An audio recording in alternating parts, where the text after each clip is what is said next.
오늘은 교회의 준비라라는 제목입니다. 교회의 준비가 뭘까 보니까 사도행전 2장부터는 오순절 성령 강림으로 인해서 교회가 시작이 된 교회 생일날을 설명하고 있죠. 그런데 오늘 예수님께서 이 땅에 부활하시고 40일 동안 계시면서 우리에게 부탁하신 것이 있습니다. 바로 성령을 기다리는. 그래서 8절에 보면 이렇게 말씀합니다.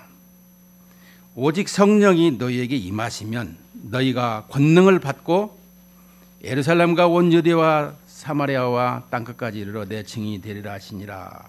그런데 오직 성령이 너희에게 임하시면 이렇게 보면 조건절로 이렇게 말씀하시는 걸 볼 수가 있습니다. 성령이 임하면 어떻게 되는가? 성령이 임하지 않으면 어떻게 되는가? 이런 모습을 우리는 생각할 수가 있겠지만 여러분, 이 말씀은 하나님께서 우리와 함께 하시겠다라는 말씀인 것입니다. 여러분, 우리가 칼빈의 오대결이 보면 이 마지막 5번째 성도 견인이라는 게 있습니다. 한번 택하신 사람들은 끝까지 실족시키지 아니하고 주님과 함께하는 영원한 하나님의 자녀요 백성이 된다라는 뜻인데요. 성령이 너희에게 임하면 권능을 받고, 이 말씀은 우리가 성령을 받아야 권능을 받죠.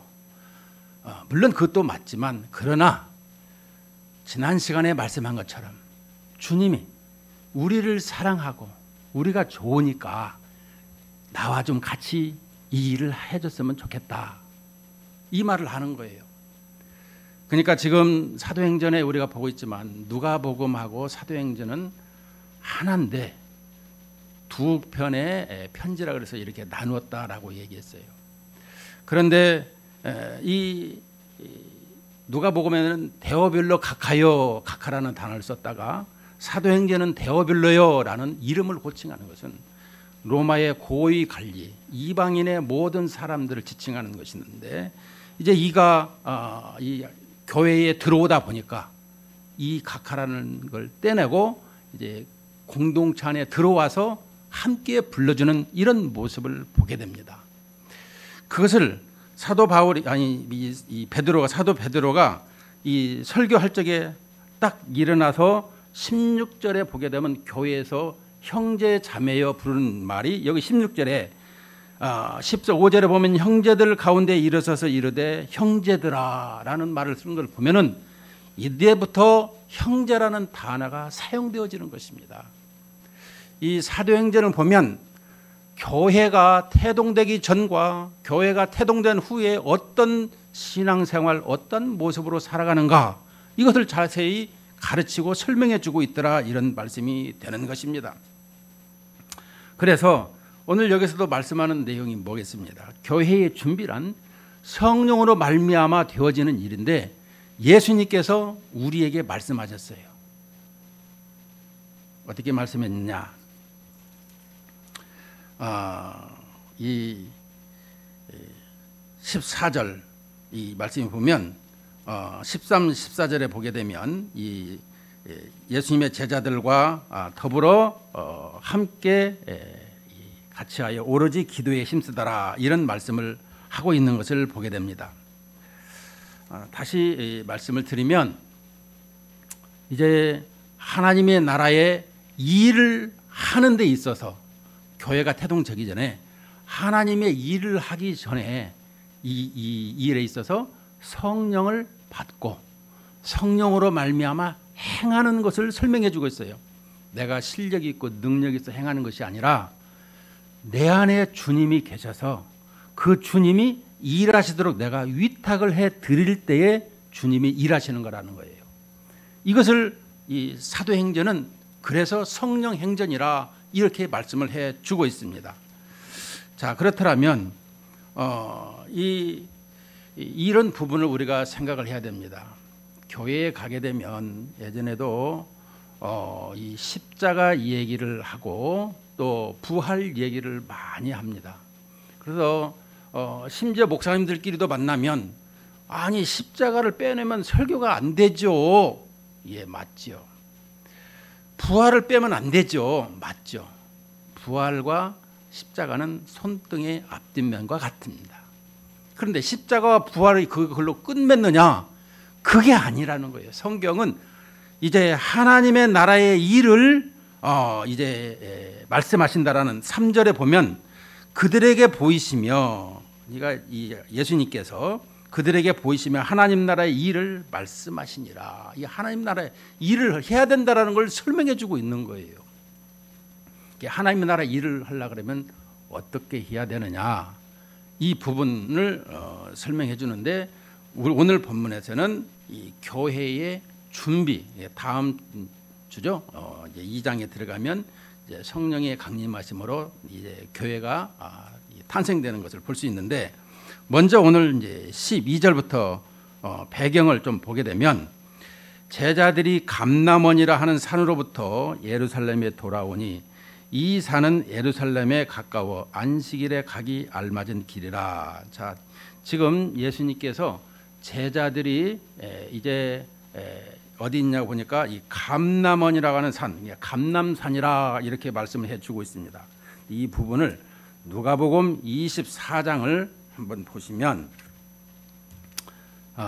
누가복음 24장 이 일에 있어서 이 50절부터 53절을 보면, 예수께서 그들을 데리고 베다니 앞까지 나가사 손을 들어 그들에게 축복하시더니, 예수님께서 이제 승천하시기 전에 베다니 앞까지 그들을 데리고 나가서 손을 들어서 그들에게 축복하시더니, 축복하실 때 그들을 떠나 하늘로 올려지시니 그들이 그에게 경배하고 큰 기쁨으로 예루살렘에 돌아가 늘 성전에서 하나님을 찬송하니라. 이렇게 누가복음은 말씀을 마치고 있어요. 그런데 오늘 사도행전에서는 다시금 이렇게 제자들이 감람원이라는 산으로부터 예루살렘에 이제 돌아오게 되었더라, 이런 말씀을 하고 있습니다.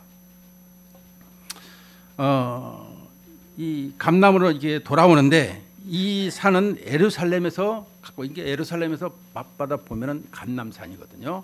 그 밑에 이제 계곡이 있긴 있지만, 그 감람산에서 예루살렘에 가까워 안식일에 가기 알맞은 길이라. 이제 감람산에서 예루살렘으로 돌아가는데, 그날이 이제 이 안식일이 전이라는 것을 말씀하고 있습니다. 여러분, 안식일이라고 할 적에 이 지금 여기서 돌아가는 길에 대해서 얘기할 때가, 안식일은 얼마만큼 걸어야 될까, 이런 생각을 많이 할 때가 있습니다. 참고적으로 성막에 대해서 우리가 공부할 적에 이제 언약궤가 있습니다. 언약궤를 메고 가는데, 제사장들이 메고 가는데, 레위인들이랑 오는데, 백성들은 따라올 때 얼마쯤 떨어져 따라온다? 약 2,000 규빗을 떨어져서 따라오더라라는 것입니다. 2,000 규빗이라고 하는 것은 1 규빗이 이게 한쪽에서 45cm 정도 됩니다. 2,000 규빗이라고 하는 것은 약 2km 정도 되는 거리죠. 그러니까 2km 내에 돌아다녀야 된다라는 것을 설명해 주고 있어요. 이 안식일에는 또 일을 하지 않죠. 심지어 이렇게 이렇게 보리를 비빈다든가 하더라도 일하는 것이다. 심지어 안식일 날에 지금도 유대인들은, 유대교를 믿는 사람들은 안식일 날, 토요일 날 저녁에 되면은 주일날라든가 이 엘리베이터가 따로 있어요. 가면 자동적으로 열리고 자동적으로 닫혀서 이렇게 하는 그런 것이 있는데, 이 누르는 것도 일이라는 거죠. 이처럼 그들은 참 철저히 잘 지키고 있는 것을 볼 수 있는데요. 이 제자들이 지금 예루살렘에 들어가기에 알맞은 길이라. 자, 들어가서 그들이 유하는 다락방으로 올라갑니다. 자, 문제는 이제 이 다락방, 13절에 말하는 이 다락방이라고 하는데, 여러분 왜 다락방이 되었는가? 그런데 먼저 누가복음 24장 아까 본 53절에 보면, 늘 성전에서 하나님을 찬송하니라. 이 누가는 지금 이렇게 예루살렘에 돌아가 늘 성전에서, 예루살렘에 돌아가 늘 성전에서 하나님을 찬송했다. 근데 오늘은 여기서 다락방으로 말이 바뀌어서 나옵니다. 성전 시대는 유대교로 끝난 시대인 것입니다. 성전 시대. 다시 말씀드리면 예수님께서 이 예루살렘 성전에 들어가셔서 어떻게 해서 채찍을 만들어 가지고 이제 매매하는 자, 또 이 양을 파는 자들 내쫓고 또 이 환전하는 상을 뒤엎으며 그들을 다 내쫓아버리고 이런 것을 보게 됩니다. 이 성전 시대가 이 말 내리는 것은 오직하면 예수님께서 이 성전을 헐어라, 내가 사흘 만에 짓겠다, 이렇게 말씀하시는 걸 봅니다. 근데 나중에 제자들이 요한복음 2장에 보면 그 성전은 예수님의 십자가의 죽으심과 부활을 말씀하셨더라, 이렇게 기록하고 있는데요. 이처럼 이 당시의 성전은 이제 율법 기능, 이 아무런 기능을 할 수 없는 이런 모습을 설명해 주고 있어요.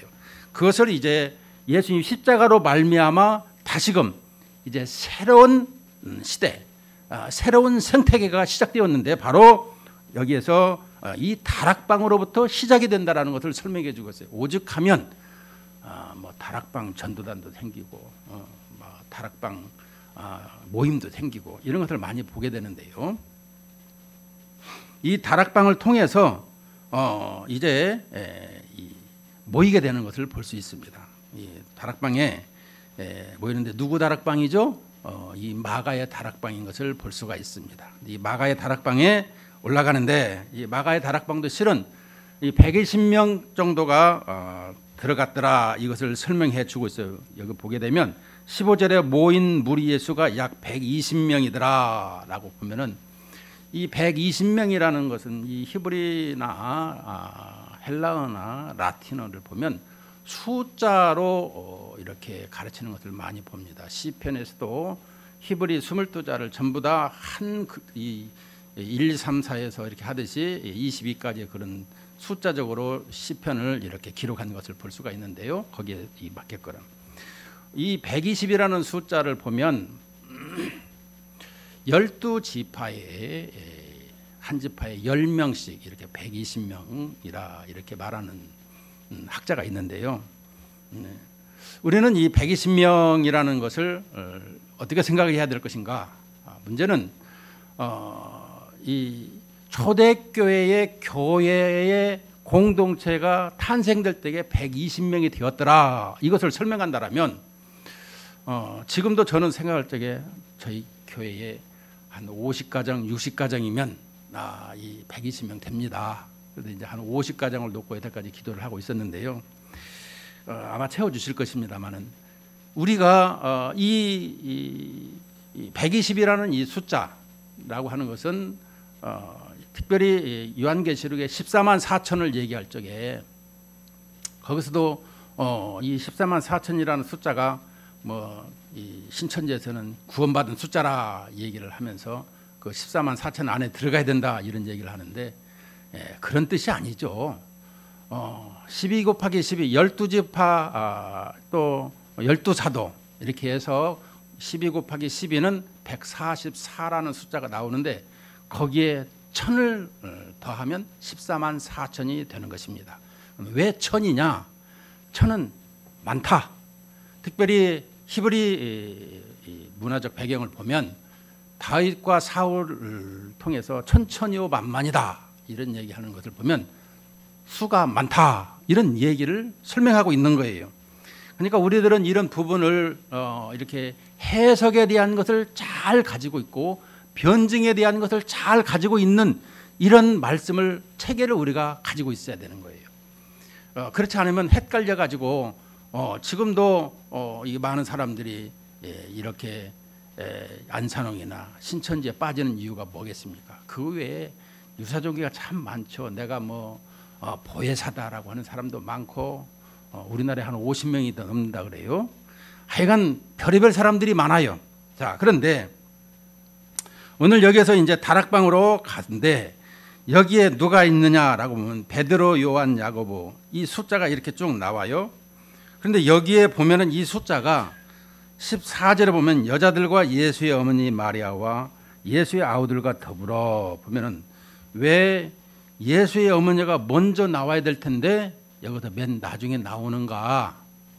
이것을 보게 되면 지금은 이제 교회가 탄생되는데 그때에 사역하는 일꾼들의 순서로 나온더라 이 말씀입니다. 다시 말드리면 새 정부가 들어서면 장관과 비서관들 이름이 나열돼서 나오죠.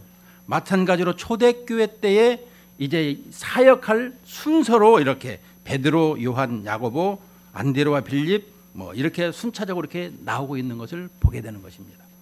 우리는 이런 부분이 그냥 우연히 막 이렇게 썼겠지 아닙니다.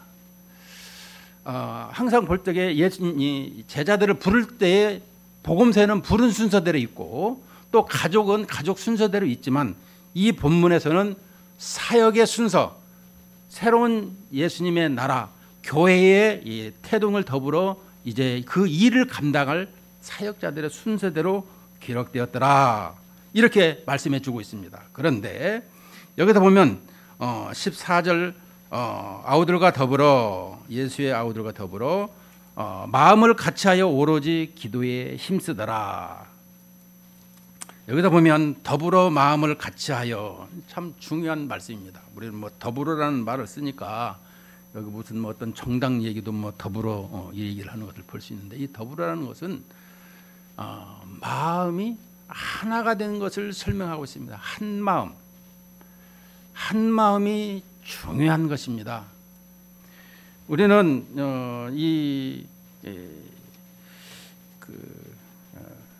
더불어라는 것을 볼 적마다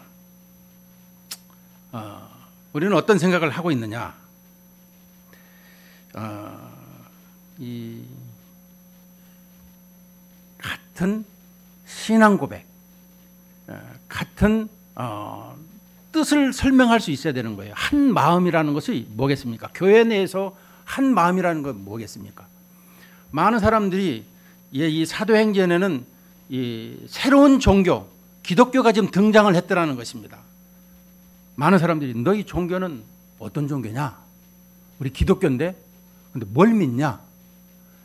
우리는 신앙 고백처럼 전능하사 천지를 만드신 하나님 아버지를 내가 믿사오며 그 외아들 우리 주 예수 그리스도를 믿사오니 우리는 전능하신 하나님을 믿는 기독교다. 이것을 말하고 있는 것입니다. 여러분 우리는 이런 부분에 대해서 고백을 할 수 있어야 되는 것입니다. 지금도 안산홍에는 보게 되면 뭐 유월절을 얘기하고 뭐 14만 이쪽은 뭐 메시아라고 그러면서 무슨 14만 4천에 들어가야 된다고 얘기하고 여러분 이 신앙 고백이 그만큼 중요한 것입니다. 우리가 뭐 그냥 신앙 고백합시다라고 하니까 무슨 뭐 어떤 사람은 뭐 그냥 이렇게 주문하듯이 그렇게 하는 사람이 있는데 그것이 아닙니다. 내 마음에 참 하나님, 세상을 전지전능하신 하나님을 내가 믿습니다 라는 그런 고백인 것입니다. 그러면 아주 중요한 거예요. 여러분 이 설교를 들을 때마다 늘 생각을 하는 것이 뭐겠습니까? 설교가 뭡니까? 하나님이 해주신 일을, 하나님이 해주신 일, 우리에게 그 일을 우리가 실천하고 적용할 수 있는 그것을 설교자가 강단에서 말하는 것이 설교자인 것입니다. 하나님은 어떤 분이고 하나님은 우리에게 해주신 일이 뭐냐, 그러면 우리는 어떻게 살아야 되느냐, 이것이 서신서에 계속 쓰여진 기록이고 우리에게 말씀하고 있죠. 하나님이 이렇게 해주셨으니까 우리는 이렇게 살자, 너희는 이렇게 살아라, 이것을 말씀해 주고 있는 것입니다. 그래도 교회에 오게 되면 하나님께서 나에게 행해 주신 것이 무엇인지를 기억하고 주님 앞에 감사하고 이런 모습을 가져야 된다라는 것입니다. 그래서 이렇게 기도에 힘쓰더라, 이 기도에 힘쓴 것을 설명해 주고 있습니다. 자, 그런데 우리에게 이 주님의 몸된 교회가 이제 새로운 공동체가 되면 우리는 어떻게 해야 될까요? 늘 교회는 갱신되어야 된다라는 것을 기억해야 되는 거예요. 왜 갱신되어야 되느냐? 옛날 교회처럼 유대교 교회처럼 이 성전 의식을 생각한다라면은 죽은 거예요. 예를 들어서 이 새로운 공동체에 이런 사람들이 있습니다. 우리는 어떤 재벌이 우리 교회에 들어왔어요. 이제 우리 교회는 든든히 이제 재정 걱정 없게 생겼습니다. 이번에는 새로운 권력자가 우리 교회에 등록을 했습니다. 그래서 우리 교회에 이제 뭔가가 좀 열심히 할 수 있을 것 같습니다. 이런 생각으로 교회에 오게 된다면, 그런 생각이 있다면 교회는 망조가 되는 것입니다. 교회는 하나님의 은혜, 죽었던 나, 죽을 수밖에 없는 나를 살려주시고 신분을 하나님의 자녀로 만들어주시고 하나님의 일을 행할 수 있도록 말씀해 주셨다는 거에 하나님 앞에 예배드리고 감사하는 모습, 특별히 죄인된 나, 용서받은 나라는 것을 주님 앞에 감사하는 마음으로 예배를 드리는 거예요. 이런 모습이 이 공동체가 항상 주님으로 말미암아 되어지는 것이다 라는 것을 설명해 주고 있죠. 지난 시간에도 말씀드렸지만 하나님의 나라, 그 나라, 파괴된 나라, 반역죄로 아담의 반역으로 말미암아 죽었던 우리들에게 예수님께서 성육신으로 말미암아 다시 우리는 이 삼위일체 하나님 교리, 그러니까 우리가 항상 기억할 것은 삼위일체 교리 첫 번째, 두 번째 성육신 교리, 예수님이 성육신하는 것, 세 번째 이신칭의 교리, 믿음으로 그렇게 되는 것, 이것을 우리가 이 기독교 정신은 꼭 가지고 있어야 되는 거예요. 물론 교리가 내 신앙을 이렇게 든든하게 만드는 것은 맞지만, 그러나 주님의 은혜로 산다라는 우리의 신앙 고백이 꼭 있어야 되는 거예요. 제가 신학교 때에 이제 THM 과정을 가지고 있었는데 에일대학교 교수가 들어왔는데 얼마 있다가 그만두게 됐어요. 왜 그만두게 됐느냐? 신학은 어느 정도 맞는데 이 신앙 고백이 다르다라는 거예요. 여러분, 신앙 고백이 다르게 되면 많은 것이 달라지는 것입니다. 전능하사 천지를 만드신 하나님을 믿는 것이 아니라 진화론을 믿듯이 이런 이 가끔 가다가 옆으로 살짝 틀어서 가는 것을 볼 수 있다라는 거예요. 신앙 고백은 아주 중요한 거예요. 우리가 이런 신앙 고백으로 나아가야 된다라는 것입니다. 그다음에 이제 교회 준비해서 보면 이제 이 요다 얘기가 이렇게 쭉 나오고 있는데, 가룟 요다가 이렇게 죽음으로 말미암아 새로운 사도로 한 사람이 들어와야 되는 것을 설명해 주고 있어요.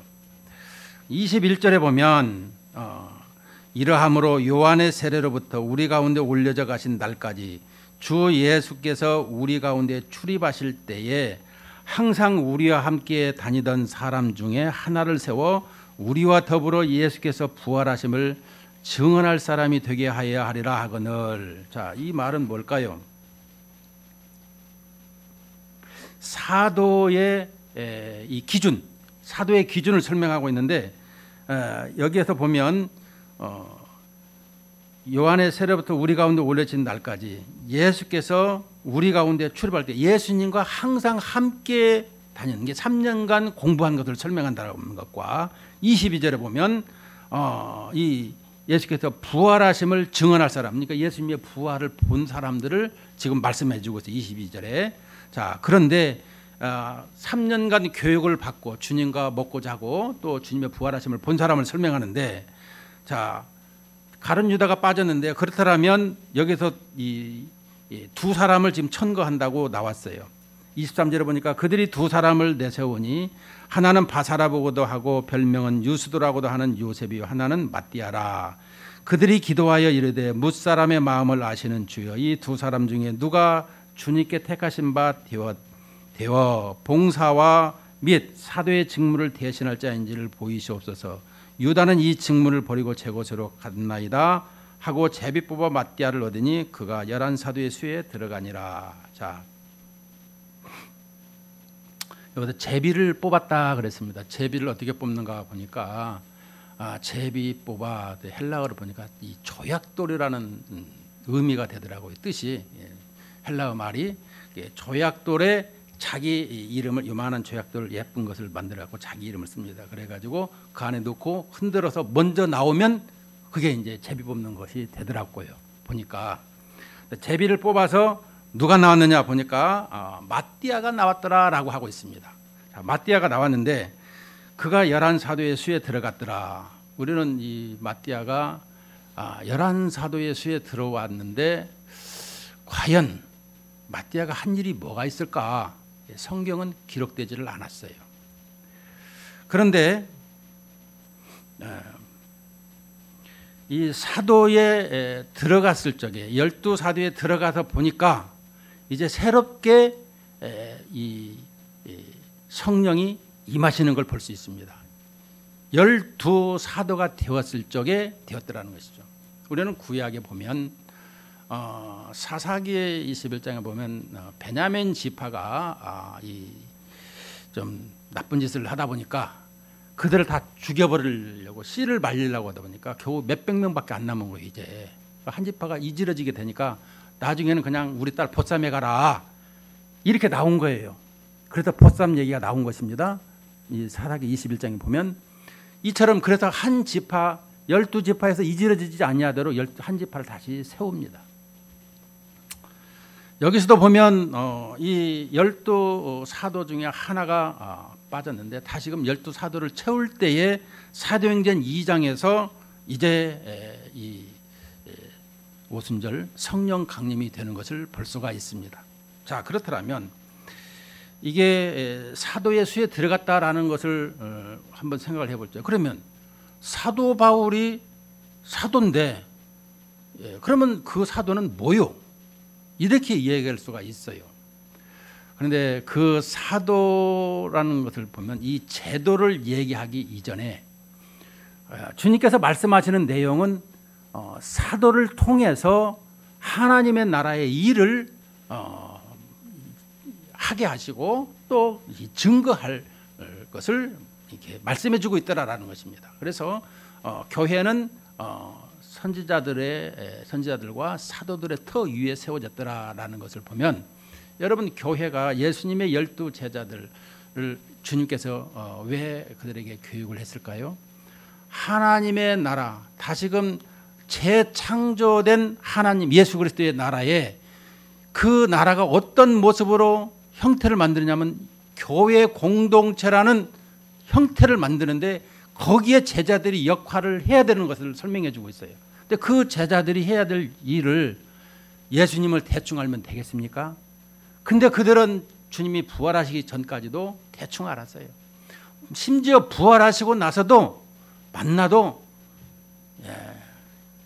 나라를 회복하심이 있다니까 하면서 다시금 또 정치적인 것을 물었는데 이제 오순절 성령 강림을 통해서 그들의 심령이 180도 바뀌는 것을 보게 되는 것입니다. 아, 이게 세상적인 것이 아니라 주님의 나라 주님으로 말미암아 되어지는 것을 설명해 주고 있더라 이런 말씀을 하고 있는 것입니다. 자, 결론적인 것을 말씀드리겠습니다. 오늘 또 우리에게 이 교회의 준비라는 말씀을 통해서 우리에게 주시는 것이 뭐겠습니까? 성령이 오기 전까지 우리는 항상 더불어 기도하는 하나의 마음으로 기도하는 이런 모습을 가졌더라는 것입니다. 교회가 태동되기 전에. 두 번째로는 이 사도가 채워져도 이 그때에 성령이 오셔서 이 모든 것을 이끌어 가시는데 우리는 예수님이 오시기 전에 이 엘리야가 와서 세례 요한이죠. 길을 이렇게 평탄케 한 것을 볼 수가 있습니다. 우리는 성령이 오시기 전에 이 모든 부분을 주님과 이런 것을 행할 수 있도록 왜냐하면 조건절이라고 얘기했어요.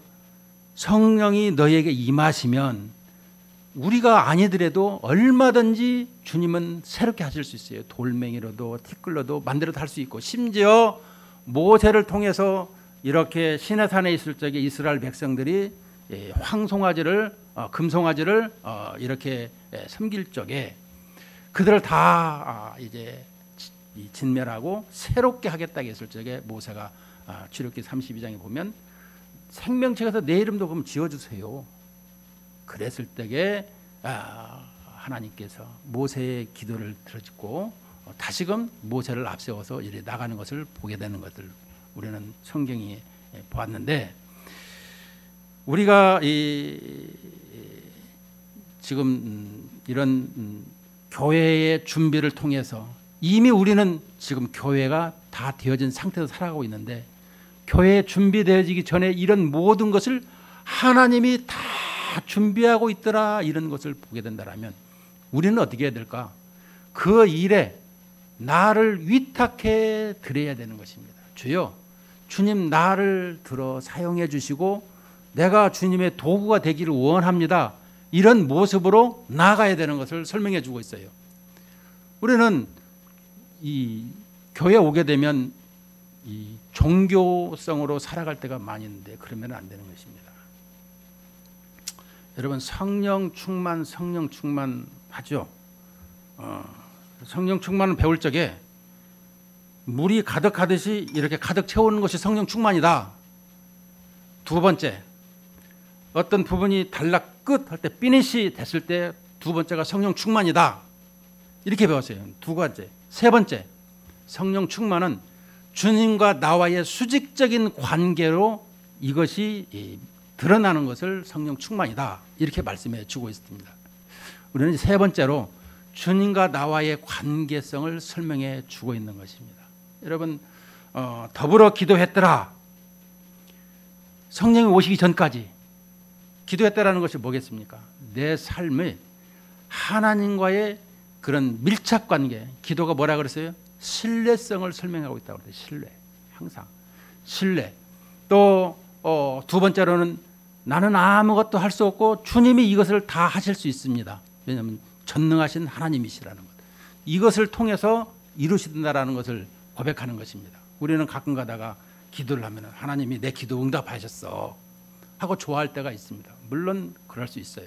그러나 내가 기도하니까 되었더라, 그럼 조건절이고 행위가 되는 거예요. 그렇게 안 해주시면 어떻게 되는 거죠? 하나님은 주실 수도 있고 안 주실 수도 있어요. 그래서 기도 응답이 없으면 기도가 응답이 없는 것도 하나님의 응답이다. 오직은 이렇게 우리가 듣고 배웠잖아요. 하나님은 하시고자 하시는 대로 하시고 또 우리에게 그것이 필요하다 그러면 주세요, 언제든지. 그래서 강청하라 이 얘기하는 것을 볼 수 있는데, 우리가 그것을 3단 논법으로 구하라, 찾으라, 두드리라 이렇게 3단 논법으로까지 말씀을 해준 것을 보면 사실상 그것은 간구하는 거고, 오늘은 여기서 이 하나님의 나라에 대해 성령의 충만함을 기도하고 있는 것을 설명해 주고 있는 것이죠. 우리는 이런 기도하는 이런 모습으로, 그것은 뭐이겠습니까? 주님의 나라가 임할 때 나를 사용해 주세요. 내가 하나님의 자녀로 쓰임받기를 원합니다. 이런 고백으로 나아가는 것입니다. 우리 신앙 고백이 하나님 앞에 항상 상달되고 주님이 기뻐하시는 이러한 우리 신앙 생활이 되시기를 주님의 이름으로 축복합니다.